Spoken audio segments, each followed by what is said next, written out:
Hi, my name's Alan Bracken, and we're continuing our theme, High Performance Mindset, defined as the deliberate pursuit of being our best, regardless of our circumstances.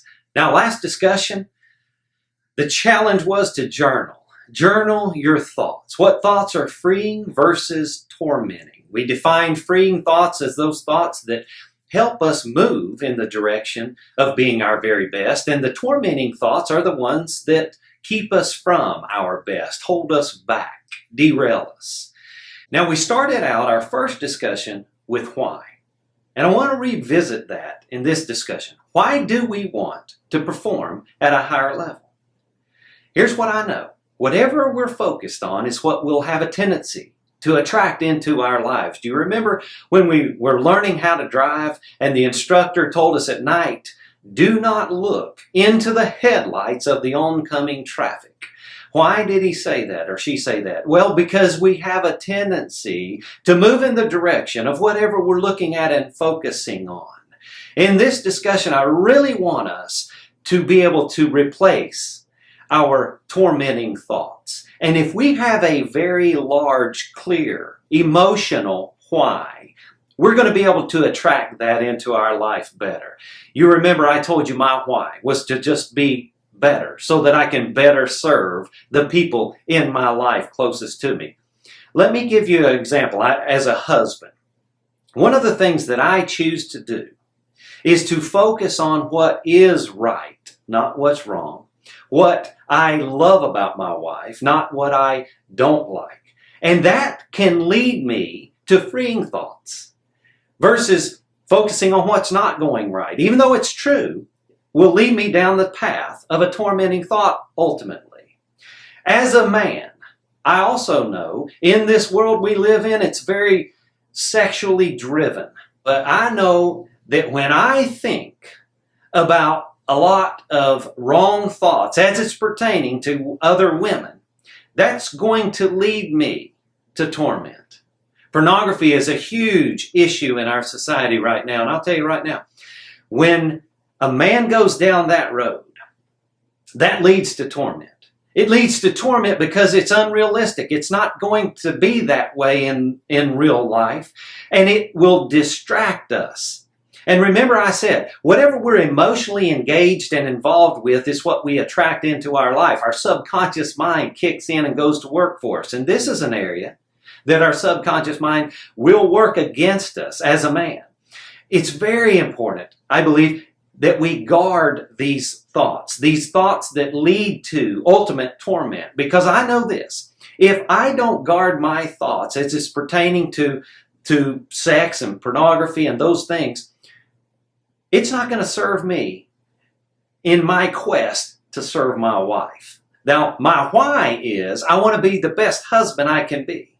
And what I know is if I'm distracted, I'm emotionally tied to something other than my wife, that's going to lead me down the wrong road and going to ultimately end in torment and not allow me to be the very best husband that I can be. I wanted to give you that example. That's personal, but I think men deal with this. Now, same could be for work.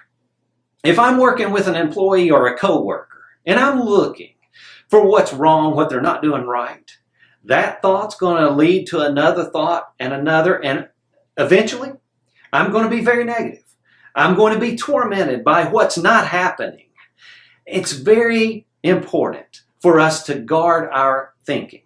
Now, I gave you my why. I don't know what your why is, but I want you to have that why and get very clear on why you want to perform at a higher level, why you want to be your very best.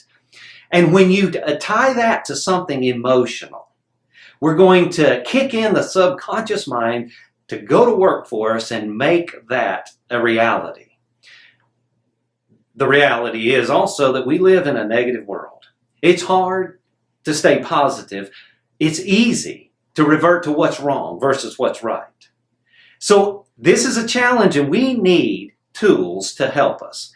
The goal here is to replace the tormenting thoughts that come into our minds. How do we do that? That's a lot easier to say than it is to do. I know that. one of the things I want to encourage us to do is find positive emotional triggers. And a positive emotional trigger could be uplifting music, could be a CD, a book, an encouragement from a friend. But I want you to identify some positive emotional triggers that work for you. That when you're tormented or moving in a negative direction in your thoughts, something that you can use to get you back on track so that you can perform at the level that you want to perform, so that you can be the very best that you can be. And it could be making you a playlist of music. It could be a CD with an encouraging word from a mentor or a friend. You decide what it is. And the challenge is to use that to get you back on track. Here's what I know. This takes faith and it takes courage. It takes faith and courage to replace those tormenting thoughts in our life. We don't see the value in it maybe yet, but we have to start believing that it is possible to replace those tormenting thoughts that are derailing us from reaching our potential, from performing at a higher level. And if we'll believe that and we have faith that it is possible, we're going to, again, move in that direction. So what's your level of faith? What's your level of belief that it is possible for you to change the way you think? Change your tormenting thoughts that lead you in the wrong way into a freeing thought that helps you produce and perform at a higher level. We want to find those tools that help us move in that direction. And they'll be specific to you, individual to you. And I want to challenge you to find those tools that will equip you to replace those tormenting thoughts so that you can perform and be your very best regardless of the circumstances in your life.